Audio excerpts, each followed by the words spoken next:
Hello there, guys. Welcome back to the Crash Team Racing Nitro-Fueled. Nitro-Fueled. Nitro-Fueled. Yeah, for some reason I keep thinking it's Nitro-Refueled because it's like a remake and all that, but like there's no re in the title, so that kind of confuses me a little bit. No. Regardless, we're continuing on to the adventure mode, and we got about like I want to say 2 parts left. I want to say, but I'm not entirely too sure about that. I'd say this should be the final part. This should be the final part. We're ending it. Yeah, we're heading to the last section after this. Oh man, this is probably the quickest game we played in any of these playthroughs. Not unless you're going for 100% completion. Yeah. Which, as we established, is pretty much recommended. Yeah. I'm probably going to do that on my own time because I feel like that might have some sort of repetitiveness towards it, so... Especially if you're going towards a time trial specifically. That requires a ton of trial and error. Yeah. Is the yellow ones that we have to go to, or...? Nah. Okay. I think the yellow ones we've already covered. Those are just the tracks open for CTR challenges and time trials. Alright, so we need to find the ones that are a different color then, which is... this is the way we... Yeah, we're heading the wrong way. This is where we came from. Oh, okay. So I'm guessing it's the other arrow area then. Yep.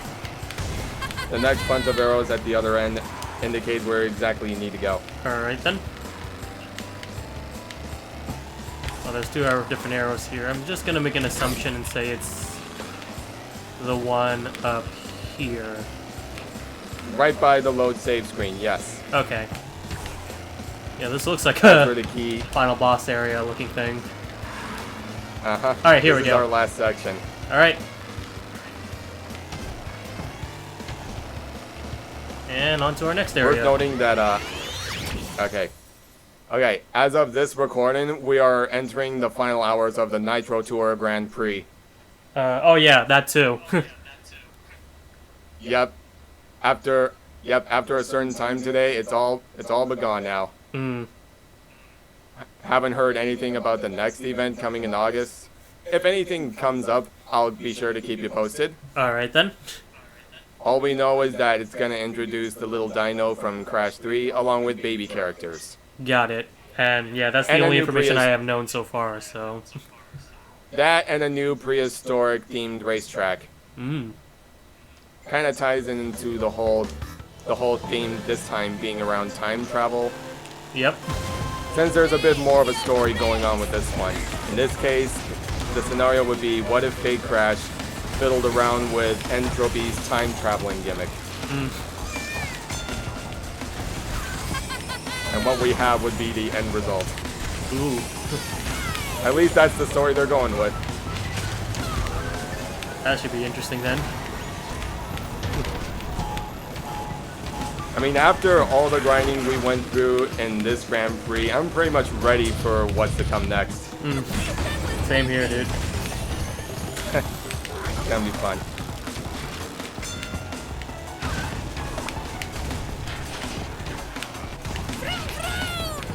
So, Engine Lab, what can you say about this stage in particular? Alright, there's a trick jump in here that you'd have to...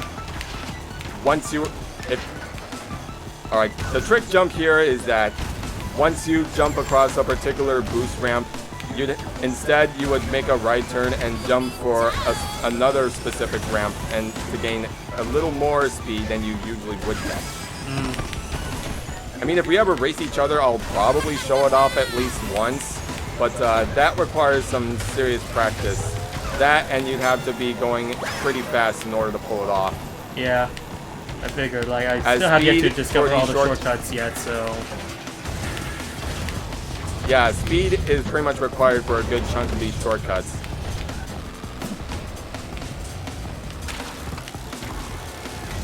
Oh, where'd you come from? Oh yeah, I think I might have saw some of the racers do that. Yeah, it's right at this section. Instead of going for the boost here, some players would just make a right turn and jump for the ramp underneath. Oh.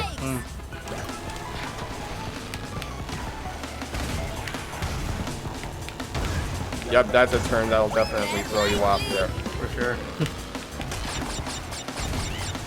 Alright, let's see if I can catch up.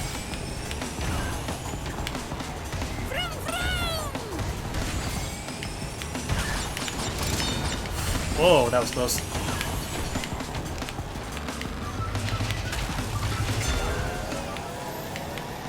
I feel like this section in particular is going to give a lot of people seizures. I don't think I've heard any scenarios where this caused many problems for everyone. But, yep, if you're going through that specific tunnel, that will give you a boost, indicating that will give you additional speed, requiring your still drift boosting, power sliding. Alright, is the finish line up close? No, not yet. Alright, so I still got this, maybe. Yeah, we may have to retry. Oh no! Yeah, once you fall off a certain point, that will definitely cost you. Oh, the finish line's right over there, yeah. I could really use Yep. a tune-up. May need a do-over. Yeah. Yeah, let me try switch characters. I'm not used to Isabelle too much. Yeah, she's an all-rounder. Hmm.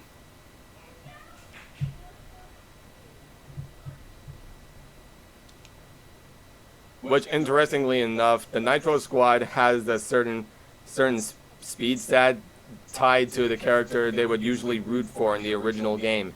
Mm. In this case, Isabella's intermediate stat matches Crash's balanced. Mm. Megumi will probably tie in with Engine's acceleration. And then Amy. Then we have Amy, who's a speed type, which ties in with Tiny and Dingodile. And then Liz is a turning type, which is pretty much the same stats as Polar and Pura. So it kind of makes sense that the way they set up their stats and everything. Mm-hmm. For sure. Was there any updates recently that I've not yet been informed about? No patch yet to report. Hmm. I'd imagine the next one to come around will probably be when the next Grand Prix starts next month. I noticed Which from here we might hear in about a week or two. Oh, okay. So that's actually pretty soon there than I expected. Yeah, at least we get some time afterwards to just chill and go about normally. Yeah. When I was trying to browse around the characters, I noticed that one of Tana's costume changed its name, apparently. Oh, right. You can thank the Reset era for that. The what? The Reset era. The Reset era? made complaints regarding how Tana's costume isn't exactly politically correct. Oh. Previously, it was Watermelon Tana, which, if you take a look at it, will probably tie in with a certain racial group. Watermelons. Yep, the fact that her skin tone was apparently darker might be a further indication of what exactly they were thinking. Oh, okay, I see. Yeah. Yep, apparently this was problematic, and as a result, Enoch sort of bit the gun and changed certain names for character skins. Yeah, because I thought it was a little bit weird that like she changed from Watermelon to Summertime, and at first I didn't think there was any problems with that at all. But now that you mention it, it could be problematic to some people. That being said, like I don't think personally that that's a big enough issue. It could be just a random coincidence that Beanox did that, and it was an honest mistake. Either way, we know where exactly the fault lies here. Yeah. If people raise their voices about something that even the tiniest bit, even if the smallest of thing are considered problematic, some companies will pretty much bend the knee and cave in to the people's demands. Because I know this happened with Game & Watch and Smash Ultimate. Oh yeah. Yep, many people complained about his costume, and look what ended up happening there. Actually, I think the complaints were towards a certain move he makes. Yeah, it was the Forward Smash, I believe, where originally he had like a Native American attire. And that was supposed to that pretty reference much his, like, was one of the Game nothing & Watch more games than a that he tie-in played. with. Yeah, exactly. It was nothing more than a reference to an old Game & Watch game. Yeah. But apparently in the year 2018, people always have to complain about something. Yeah, in my honest opinion, I feel like in today's culture, people can be really, like, trigger happy with things they find problematic. I think we've reached the point where there's far too much, there's a much higher level of sensitivity than it should be.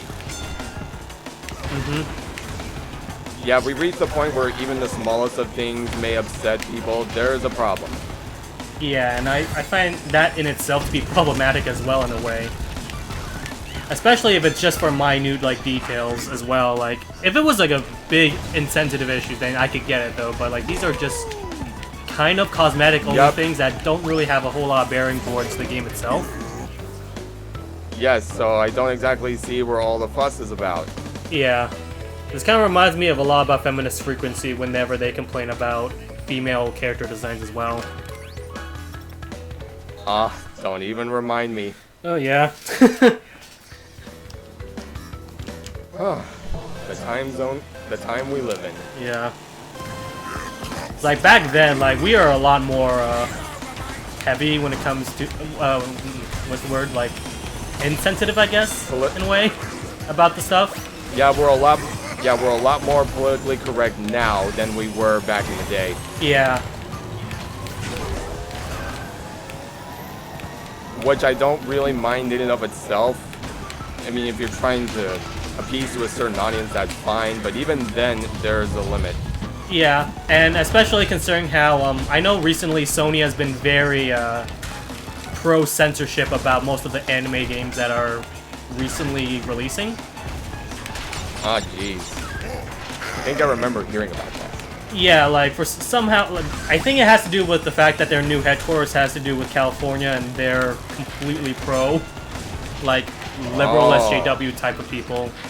And well, that makes sense, I guess. yeah, and because of that, even their Japanese, like, studios are starting to having to, like, bow down to the new studios, like, demands and localization and all that. And because of the actions of what they're doing right now, many anime fan gamers are more inclined to play their games on Switch or PC because they tend to be the unaltered version. Right. There's even one instances where I find completely baffling, where I'm trying to remember what the game's called. I think it's called Nekopara, and on the PlayStation version, it's rated E for everyone. That's how completely censored the game is, compared to the Switch version's M-rated. Honestly. So, yeah, unfortunately, Sony's definitely, like, the culprit of one of these, like, bowing down to the censorship deal. Weird how we've come to that. Yeah. But I've heard plenty of dark stories involving Sony as of late, and this wouldn't be too out of the realm of plausibility. Yeah. Seems like something they would pretty much do now. Which is really ironic considering how back then Sony didn't give a fuck. Like, they were really, like, able to, like, let the developers do anything, whereas Nintendo originally was pretty pro-censorship. Yep, I remember the times where we pretty much had all our fan games removed. Yeah, so it's Nintendo really ironic was now very that the rules have been copyright reversed. protection with their titles. Yeah. Don't know if they still are, but I hope that we see some change in that. Because I'm gonna be honest, if Sony's decision making is continued to, like, hinder the gamer's experience, I might just convert back to Xbox at this point, because even they're being a lot more lenient towards, like, the whole censorship issue. Yep, we've got some issues here. Yeah. On that note, however, on a little bit of a different topic, I'm really glad that the PlayStation 5 and the Xbox Scarlet is going to be backwards compatible with their previous generation, so, like... Oh, nice. So yeah, that's at least that's what the rumors are saying. Well, it's kind of been Yeah, confirmed but with it's all Microsoft though. But the speculation fact that Sony's been testing out with their previous console, in particular Spider-Man for the PS4, and they were testing out the load times as well. It kind of implies that the PlayStation 5 or the PlayStation 5 will be backwards compatible with PlayStation 4 games. Oh, nice. So that would be awesome to see as well. People tend to not really care about backwards compatibility because they say that if you want to play old games, why not just buy the old systems instead? But it's always nice to have like a system that's like an all-in-one encompass media stuff as well, you know? It'd be nice to have a system that will give you all of everything. Oh yeah, definitely. Play whatever you want on whatever system you'd like. To access this track, you must first collect All the games number being of compatible trophies across the required board. to turn on the warp pad. To get trophies, you must race other open tracks and come in first place. If this is the direction they're taking, I would be all for it. Oh yeah. 14 trophies? We don't have enough trophies for this track. Oh, okay, I see. There's a blue thing somewhere there though, so I'm guessing somewhere underneath, or? Yeah, you'd have to go underneath. Okay. Oh yeah, I see another different pathway here. Yeah, it's around the same field as Engine Labs. I want to know a system that has the most backwards compatibility out of everything. I think probably a tie between Game Boy Advance and GameCube, because the GameCube can play. Wait, no, never mind, not GameCube. So definitely Game Boy Advance, actually, because it can play Game Boy original games and Game Boy Color games, along with advanced games, of course. Or was it Second best would probably be how the Wii can handle Wii titles as well as GameCube games from before. Oh yeah, and since they're basically using the same architecture, it's basically like an easy deal as well. Right. Then again, there are some systems that do this as well. PlayStation 3 has done it for PlayStation 1 titles. I don't think every console does PlayStation 2 games, but I've heard some PS3 systems do. The early days of the PlayStation 3 had backwards compatibility for PS2 games. However, with their recent reiterations, such as the Slim model and the Super Slim model, they removed that feature. Weird. And I think it's so that they had to lower the price down, because like originally, it was a complete joke the fact that the PlayStation 3 was $59.99, or sorry, $599 US dollars. PlayStation 3? And yeah, back then PlayStation was pretty arrogant, if you really think about it. Oh man. So, well, it was pretty telling back then. yeah. They thought that because people love the PS2, the PS3 is going to fly to the shelf, that's why it's overpriced, and, well, it lost the console war in the 6th generation, so I think they learned their lesson there, hopefully. See what I was talking about before? I pointed out the fact that in this level specifically, if you pay attention to one of the stained glass windows, you see Cortex dressed as Coco. Oh yeah, you said that in the previous playthrough. I'm trying to see if there's a... Even if Cortex is in the race as well? Yeah. Interesting. It's stuff that's going on in the background, pretty much. Oh man, I got... You're gonna come across these paintings again. Alright. Oh, it's a painting. Yeah. Okay, I thought it was like a model or something, but I'm gonna be more attentive to see that. No, it's an Easter egg going on around the track. Stuff like how Embryo and even Nina have their own flags on this track. Ooh. Alright, Nina will be on the lookout at that then. Okay.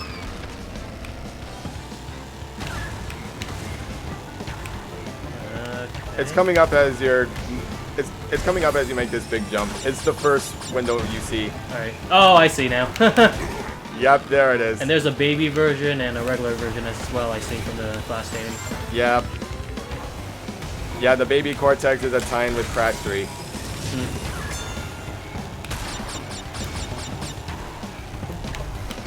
Oh, and I see Nina over there as well. Yeah.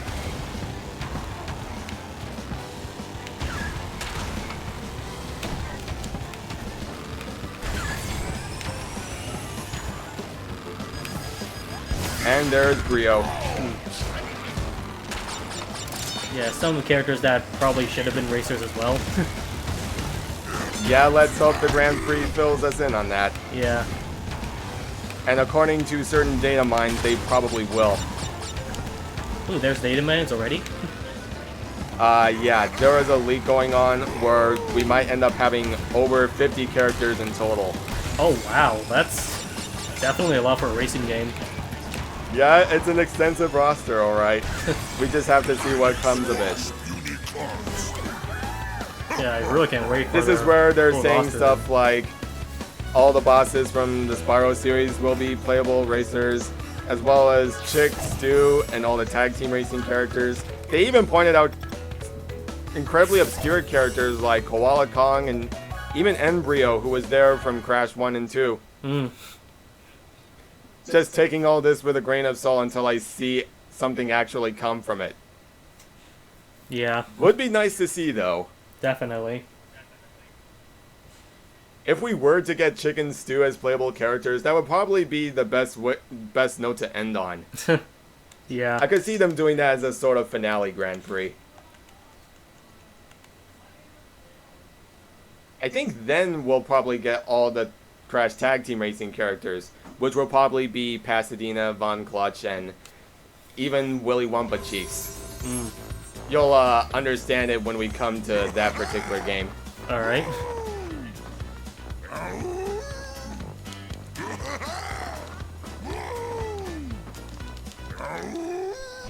Congratulations! You win a trophy! Okay, I really can't take Uka-Uka's voice for that seriously. Yeah. It's so different. Yeah, man. Where did we go from extremely menacing to just cool surfer dude? I have no idea. And it's the same actor too. We went over this. I know, it's like... They definitely took a lot of liberties with the voice direction for Uka-Uka.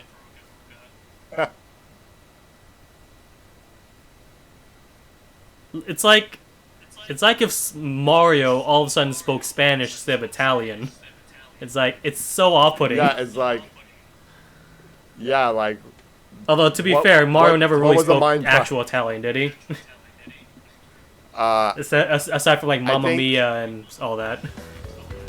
Yeah, and Mario and Luigi, it probably sounds close to Italian, but I think it was probably just gibber on their part. Yeah, like even when it sounded like they were speaking Italian, it was actually just gibberish in Super Mario All-Star. Or sorry, Mario and Luigi Superstar Mario and Saga. Luigi. Right.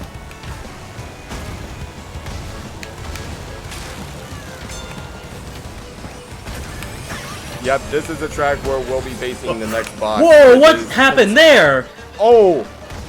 Did you jump on somebody? No, I don't think so. I think someone jumped me.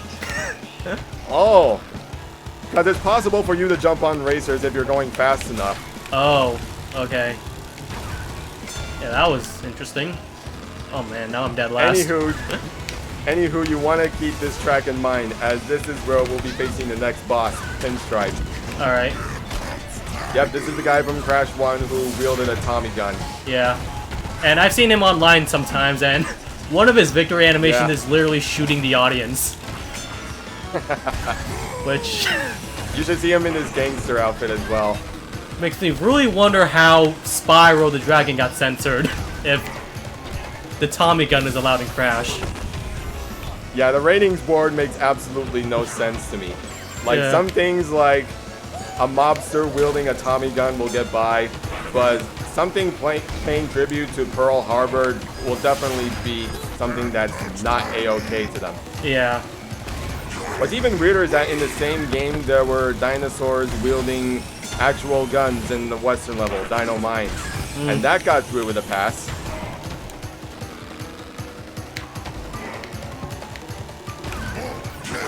Yeah, the ESRB is weird. For sure.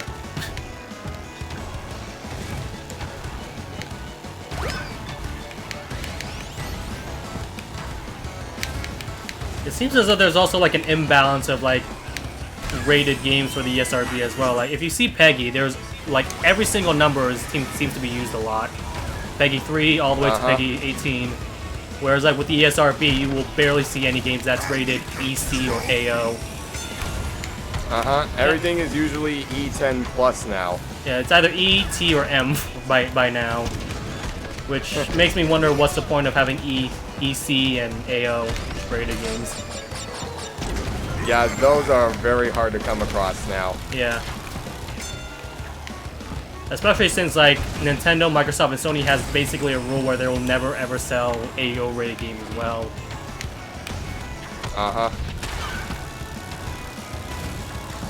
On top of that, there's also some weird oddities when it comes to like games that are rated here in the ESRB versus games that are rated in different countries as well. Right. Like, okay, so Japan has the Seros A, B, C, D, and Z, right?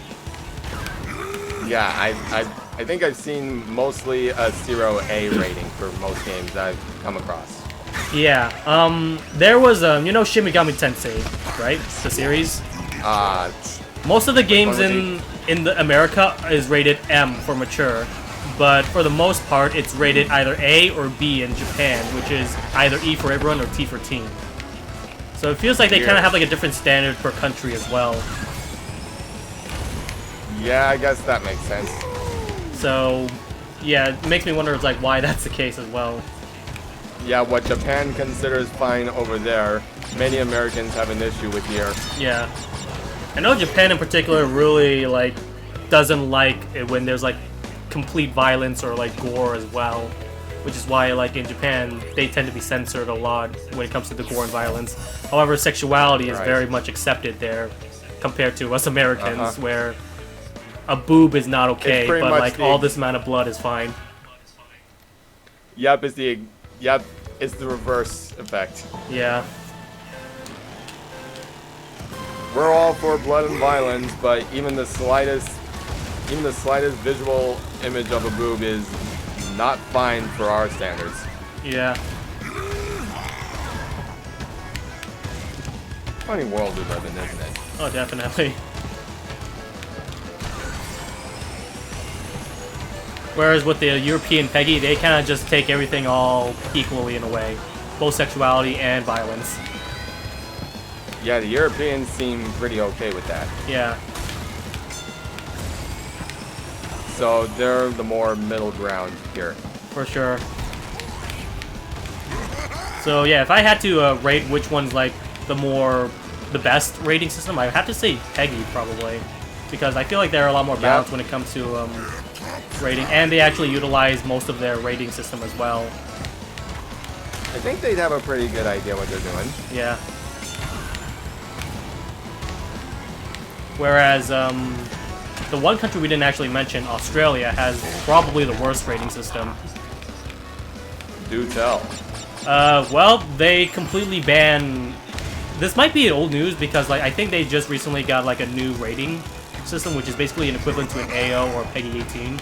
But back then, like anything that was rated like adults only is completely banned in Australia. For example, in back in 2011, Mortal Kombat was banned completely, straight up. Wow. You're not allowed to play the game. You're not allowed to buy the game. It is banned. It is illegal to own a copy of the game. Wow. It was that serious. How times have changed. Yeah. Nowadays, I'm not sure exactly if Australia is like that or not, though. But if they are, then they're probably the most strictest when it comes to the rating system. I'd imagine. Because instead of slapping a number on them, they straight up just make it illegal to own a copy of those games. Wow.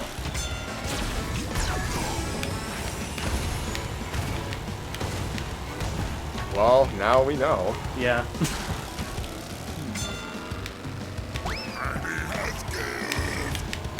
I'm trying to think of any other... oh yeah, Russia is also pretty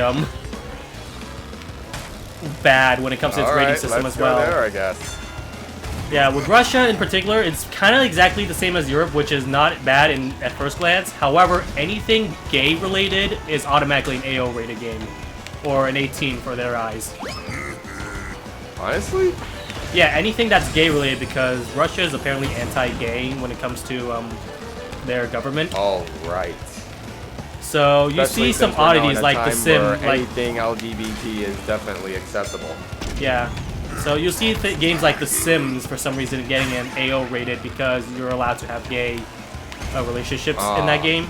And I think the most bizarre for me is a Nintendo game called Miitomo, where it's also rated 18 plus because you're allowed to have gay relationships. Wow. Imagine that, a Nintendo game rated Yeah, AO. I've seen Miitomo. Yeah. So that's definitely pretty extreme when it comes to like something that's honestly not that big of a deal at all. Yeah. But the Russian government thinks of it as a big deal. Yeah, I'm all for this kind of stuff, honestly. We are now in a time where stuff like this is far more acceptable than it would be otherwise. And even with people I've come in contact with, I don't mind gay people in the long run. Oh yeah, for sure. I got a lot of gay friends as well, and I feel they definitely should be represented in some way. Yep. If I've learned anything, it's that tolerance in this day and age is far more important for everyone across the board. Yeah. Everyone deserves some kind of acceptance.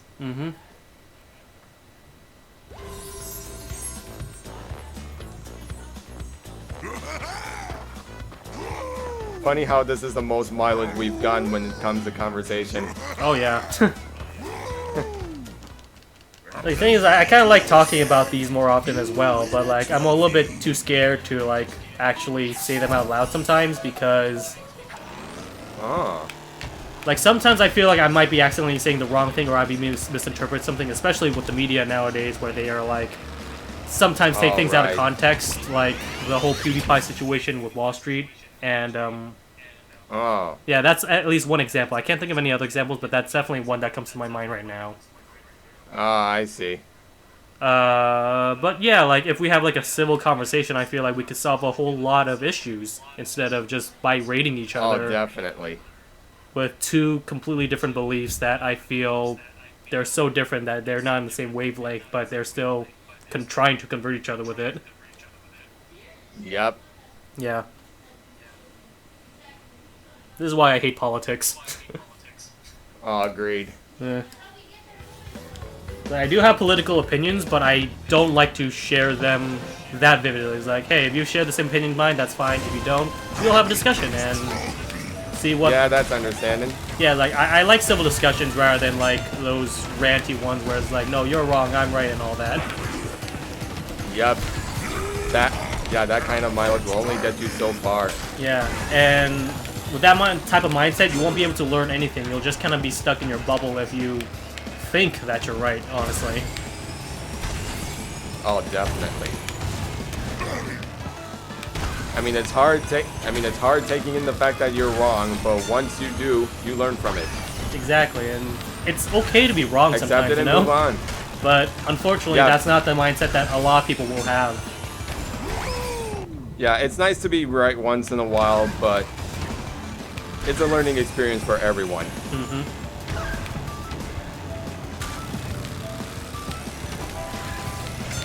Anywho, this is the final map we'll be racing Oxide on. Ooh, alright. So we are pretty much close to beating the game.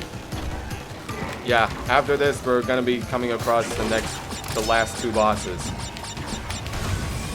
It's interesting how we are talking a whole lot about like the pro-censorship, anti-censorship, and all these like topics, and a Crash Bandicoot game of all things. Like, I expect this to be more like a conversation on a game that's probably somewhat political, but not this game. Nope. Once we reach a certain topic, we'll go on about it for a while. Oh yeah. I feel like that's basically what like most Let's Plays are like nowadays, is just talking and like having the gameplay as like just a distraction in a way. Which is not a bad thing entirely at all. In fact, I kind of recommend doing that so that, you know, they listen to what their favorite Let's Players talking about instead. Right. I think Brain Scratch Commentaries does this, Oni Plays does it, just going off the top of my head. Which member in Brain Scratch Commentary in particular? Because I know a lot of people I know a lot of members in there that like to talk about, or ramble about this a lot. Well, Brain Scratch Commentaries in general. I don't think there is a specific person here. But everyone in Oni Plays kind of does the same thing, where they'll go on about one little thing, no matter how ridiculous it is. And just build up upon that conversation. Right. Like in the Kingdom Hearts Let's Play, they were talking about... They went far too much longer than they should have for what should be a hypothetical regarding having a miniature Hitler. Yeah, that resulted in a major outrage across everybody. You should definitely see how that turned out. I'm really curious to what they're talking about because, like, what was it? Kingdom Hearts? Yep. The hypothetical was, if you had a clone of Hitler, would you torture it? Chris's words, not mine. Oh wow. That is an interesting debate. That resulted in a heated debate. Like, I'm personally a pacifist in the long run. However, when you put Hitler in the equation, it's like, okay, what the hell do you do, actually? Oh boy. Because, like, on one hand, I don't like killing people, I don't like torturing people at all, but on the other hand, it is Hitler. So, is it justified because it's a specific person, even, especially if someone so reviled and evil as him? Or is it still not right because, in nature, you're still doing something bad at the long run?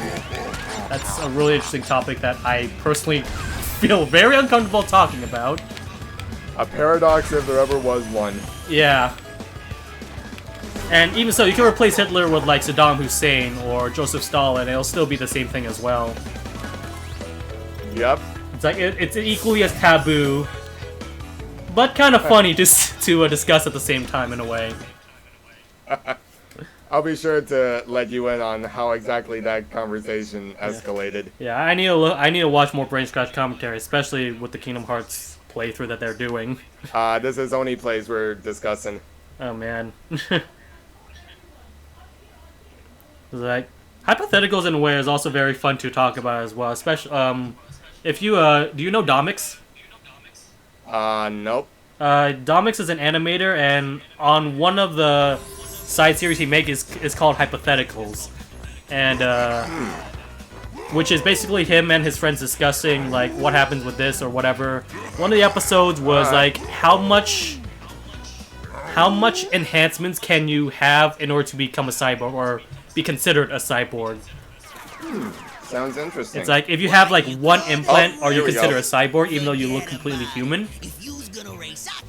Yeah. Or if is it like you had to be like a whole lot of like enhancements in order to be considered a cyborg? That's an interesting discussion. Yeah. And the funny part was Domix, the creator of the series himself, says, if you hold a gun and never let go of it, are you a cyborg? Oh. And I'm like, well, obviously no.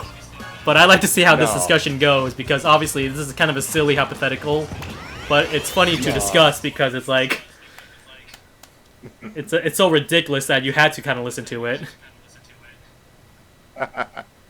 That'll be fun. Yeah.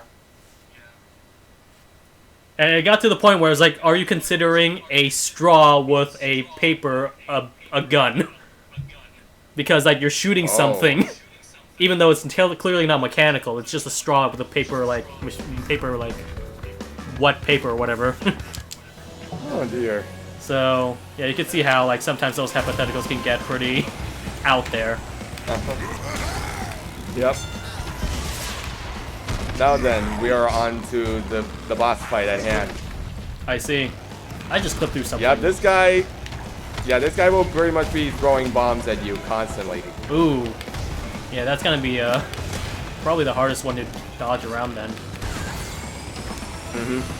Oh god, yeah, he has a lot of bombs. Yeah, it is Pinstripe, so the closest thing to his explosive nature is probably this. Okay. God, these boss battles are cheating. Yeah, these are pretty agitating to deal with. I feel like this time I actually need to rely on most of my turns because, like, trying to dodge them is really difficult. Yeah, and this track in particular is pretty tricky if you're anything above an accelerator or an intermediate. Yeah, the bombs are homing into me too. It's so awkward to dodge. Oh man. sometimes the game doesn't really give me a whole lot of offensive capabilities to, oh my goodness, deal with them. Yeah, getting past Ripperoo and Papu and all that is fine. Now we're reaching the tougher obstacles. Oh yeah. Alright. Good thing I had a shield that time. Yeah, that'll block anything off. So I think the way to like dodge him is you kind of have to be like at the side of him instead of like directly behind him, because that's where like he shoots most of his bombs. Oh, he's not shooting. Oh, never mind. Spoke too soon. Yeah. Also take the shortcut. That helps a lot as well. Right. Just make sure you're going at a steady, fast speed. Yeah. Does he shoot bombs in front? Yep, he does. Okay. Now just wait till we get to Oxide, where he'll pretty much throw everything at you. Yeah, I imagine that's gonna get really annoying. Oh god. Okay. All right. Got 3 missiles. I could now. probably do this. All right, there we go. All right, that's a good lead. All right. Just have to keep up this lead until the end of the race. Yeah.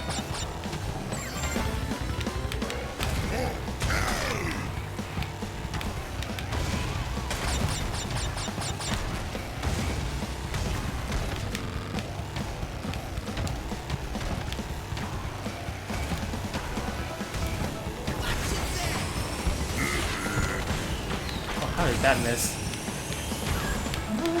Alright, that's fine, that's fine. Oh! Whoa! Okay. Okay! Whoa. That was way too close. Yeah, this place is pretty tight when it comes to turning.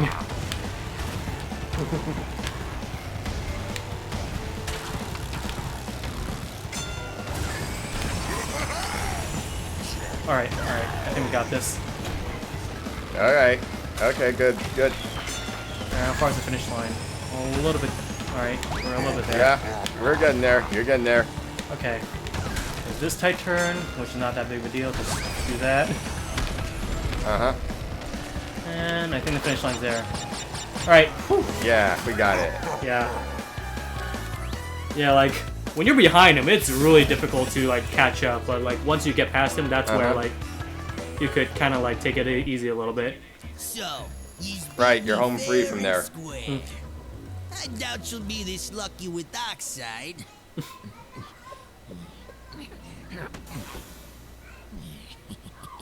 Did you know there's a Scarface reference on one of the paintings back there? I imagine so. He just oozes, like, Italian mafia movies. Yeah. If you revisit this track and pay attention to what's going on in the background, if you look through one of the paintings as you're coming across the finish line, you'll see one of the paintings pretty much poking fun at Scarface. He's making the exact same pose, and the painting's all black and white too. Well, I imagine the so. little terror vermin has finally collected all the trophies to become world champion. What took you so long? Now we prove who the fastest driver really is. Alright. And from here, it's on the Oxide. Okay, you think we could do this in this recording, or...? Yeah, we can. Alright. Alright, let's do this. This is pretty much where it all ends, not counting the 100% end. Alright, let's do this then. Fair warning, he's going to cheese his way off the starting line. Oh, okay. It's one of those boss battles. Yeah, then. he might give himself a head start before the timer reaches green. Wow. I'm guessing it was like that in the original as well? Yeah, he did the same thing. Wow, just what watch. a You're dick. gonna come across it real soon. Alright, Oxide Station. Ooh, this is pretty hard, I remember. Yeah. Oh, yeah. Yeah, that. He did that in the original game too. Wow. Alright, and I'm guessing his stick is that That's how you know he's the final boss. And yes, he will throw everything at you, as I said. Alright. Pretty much every item in the book.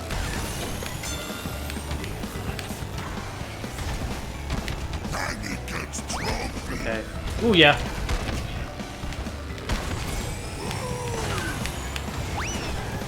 Yeah, as long as you keep a good lead, this finale is pretty much straightforward. Alright.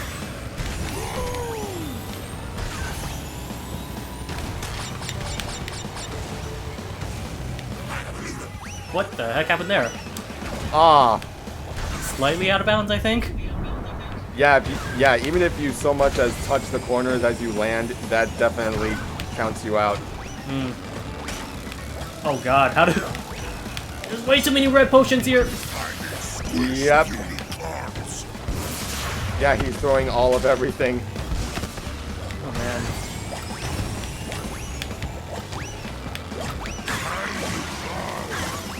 Oh god, okay, that was kind of a combo there. Alright, this helps a lot. Yep, you've got a mask.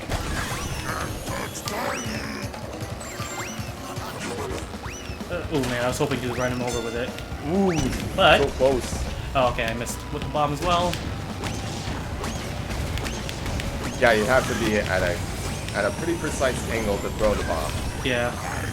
I mean, missiles will lock in on it, no problem. Oh man. He was really like... Oh god, no. Okay, I'm starting to lose my lead now.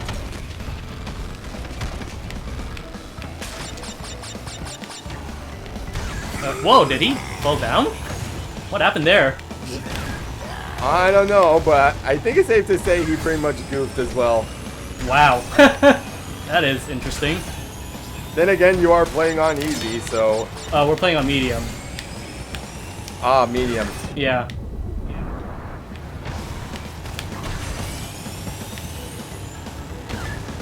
That was interesting know how that the I CPU forgot could that, also but kind of okay. screw themselves over as well.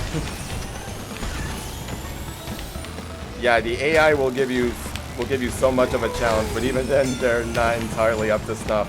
Yeah. If you're lucky. Mm-hmm. Is that what they call rubber banding? Probably. Yeah, because I've heard that even if you're dead last, if everyone is far up ahead, they won't exactly cheese it all off. They might go slower in order to give you enough time to catch up. Don't know exactly how it goes, but Yeah, I saw Oxide for Yeah, a the second. He also AI stopped in the middle of his race as well, so I'm guessing he kind of like screwed himself over again. Or got hit by Yeah. a wall. yeah, even if you so much as hit the walls, that will definitely slow you down a bit. Interesting.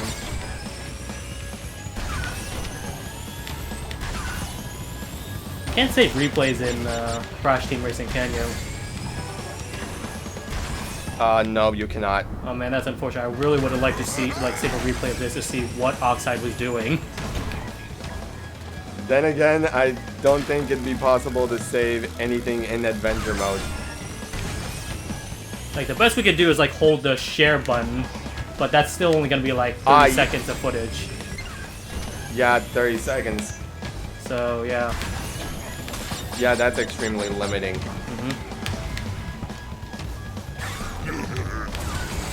Whoa, I think I got really lucky there. Yep, that was a nice save. Yeah, he used his time thing, but because I had my shield, I was impervious to it, I think. Oh, nice. Yeah, we did it. 64. 64 coins gained. Yep.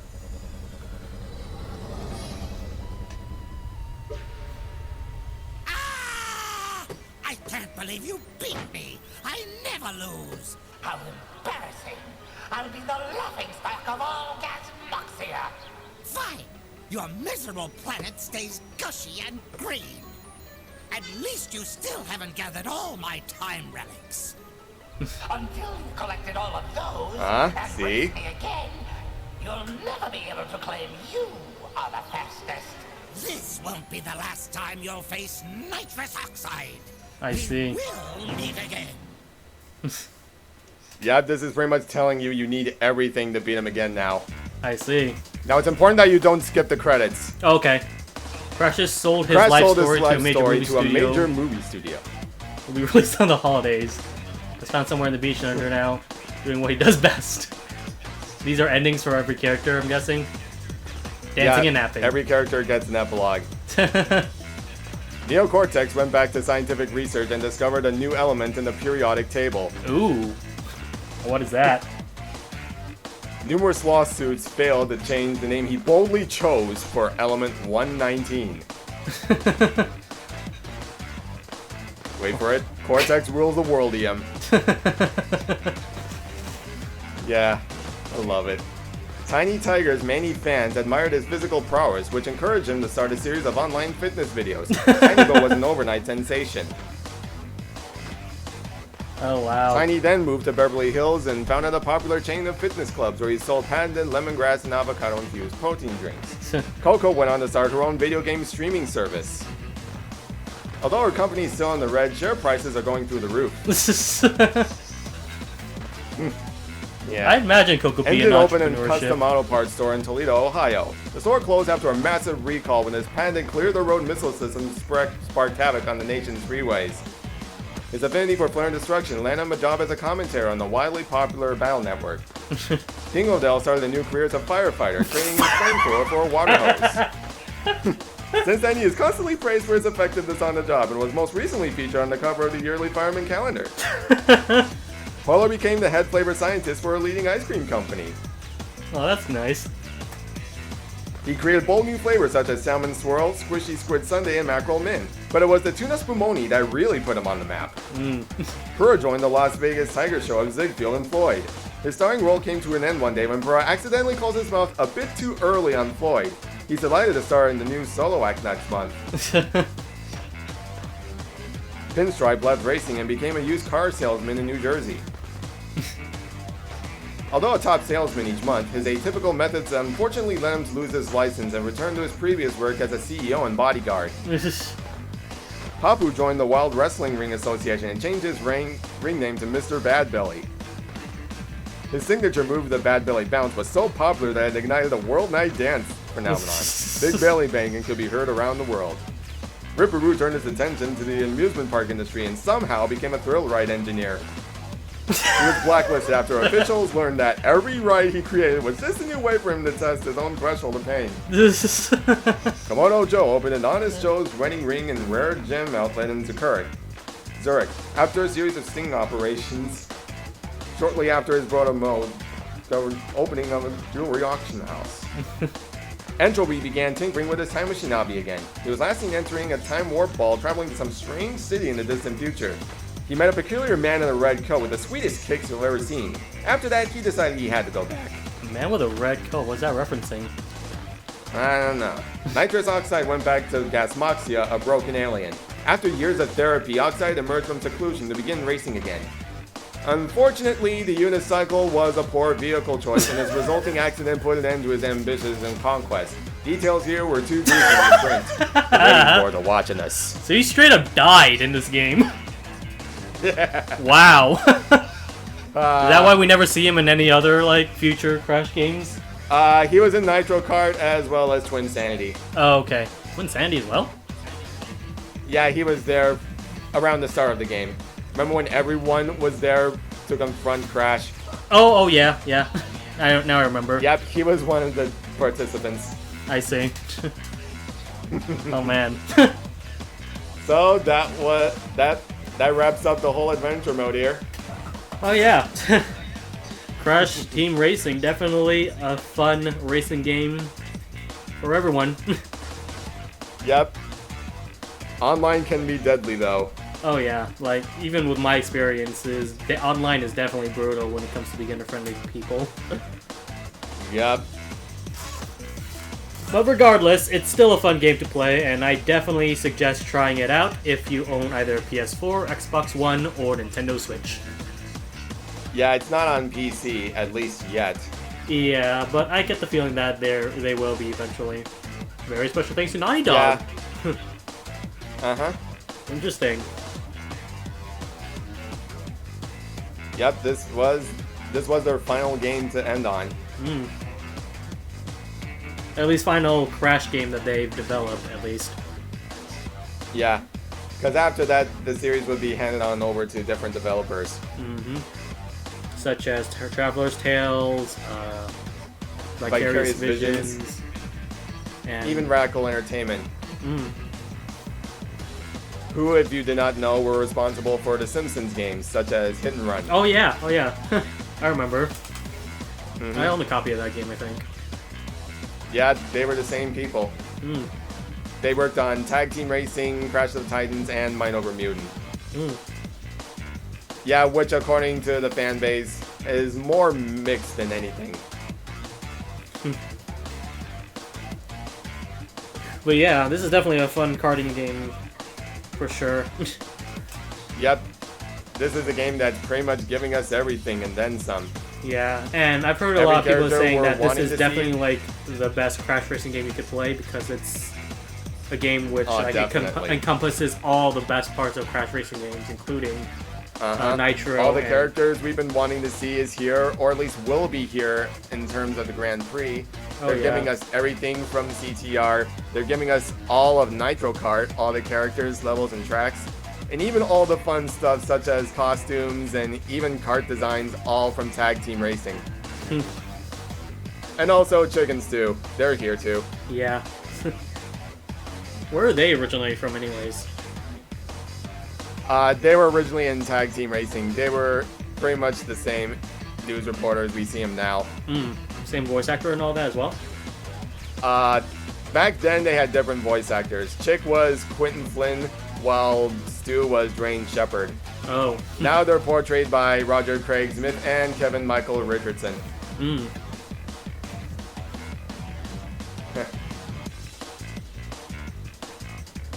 Yeah. Looking forward to everything else the game has to offer, because again, we're gonna get more out of this every month. Oh, for sure. We've got Back in Time, we've got Spyro coming September. Don't know what else will come from there, but I'm looking forward to every bit of it. Which reminds me, now that we've cleared all of story mode, the best we probably could do are bonus episodes where we try to show off at least everything else the game has to offer. Oh, yeah. Like, I Yeah, don't we think could they definitely actually do that showcase when we every race single each other. racetrack in story mode, have they? Nah, the adventure mode is strictly dedicated to the original CTR. So we should like be able to like showcase all of the racetracks that wasn't covered in story mode, along with Yeah, all I guess the Nitro online Kart as well. tracks, as well as everything else the Grand Prix gives us. Oh yeah. Which unfortunately I definitely don't do think that I'll be when able to we're unlock racing every each single other. one of them, but oh well. Maybe next time. I know Yep. you for sure like unlock everything, not just on the Switch version, but the PS4 as well. Right. I You have are crazy, both dude. copies to concern myself with. But yeah, that's definitely a dedication right there. Even then, I was able to clear all of this exact Grand Prix. That right there should tell you something. Yeah. So for sure it is beatable, just you're gonna have to grind a lot if you want everything. Yeah, you need to dedicate a lot of time into gathering everything the game throws at you.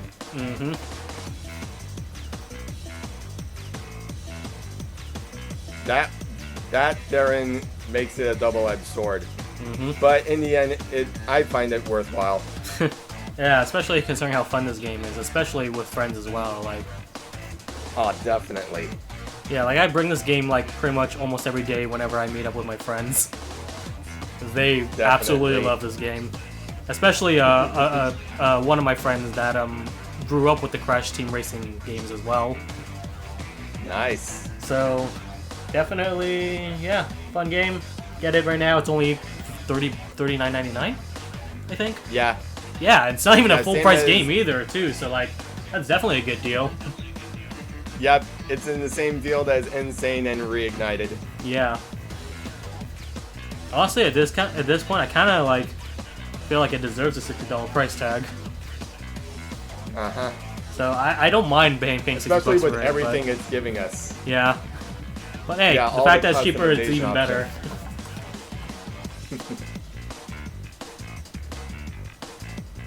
Yeah, at this point you can definitely skip the credits. Okay.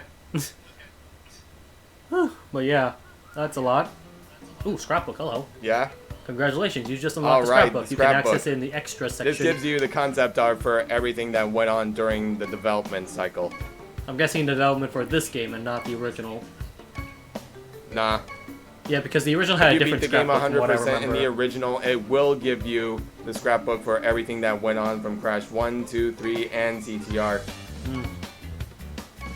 Here they give you the concept art for everything that went on during this game. I see. Different Temple models. Gingo Canyon. Yep. Polar Pass. Yeah, things like these are And nice Arena. bonus additions towards beating the game. Uh-huh.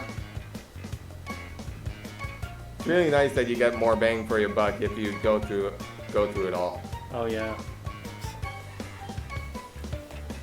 Oh god, this looks really detailed. Engine Labs. Outside Station.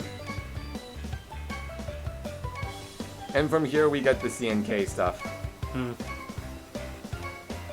Yeah, they got very talented people. Who's the development for this game again? Beanox. Beanox, yeah, Beanox, yeah. They got talented people at Beanox. Right here. Definitely. Yeah. I think they took notes from both Insane and Reignited. In terms of the art style. It's more of a jab at EA, if here- anything, though. But I noticed that despite Activision kind of following the same routine as EA's like corporate, their development team is still alive compared to EA's development team. Definitely. Like it was like The devs know what Neversoft, they're doing. Beanox, who else is there? Toys for Bob. Like all those are companies that are under Activision affiliation. They're still here. Whereas like with EA, they're Yep. like Visceral's gone, Maxis Uh-huh. is gone. BioWare's about to be gone Oh. soon, probably. Oh, jeez. Yeah. Makes me wonder, like, how is it that Activision is doing better than EA? Who knows? They've Yeah. got dedicated people on board, that's for sure. Oh, definitely.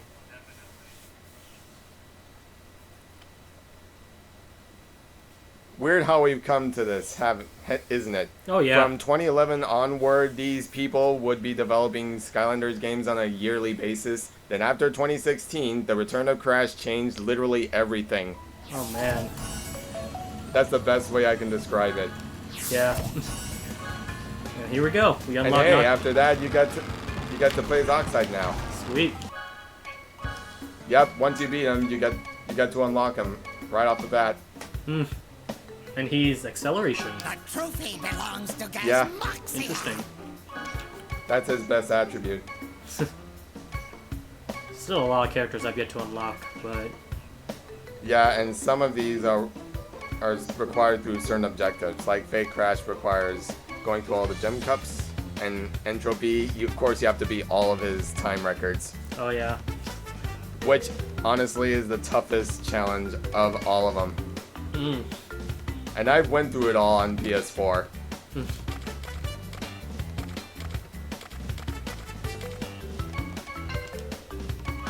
Yeah, they do categorize characters in certain class ranks.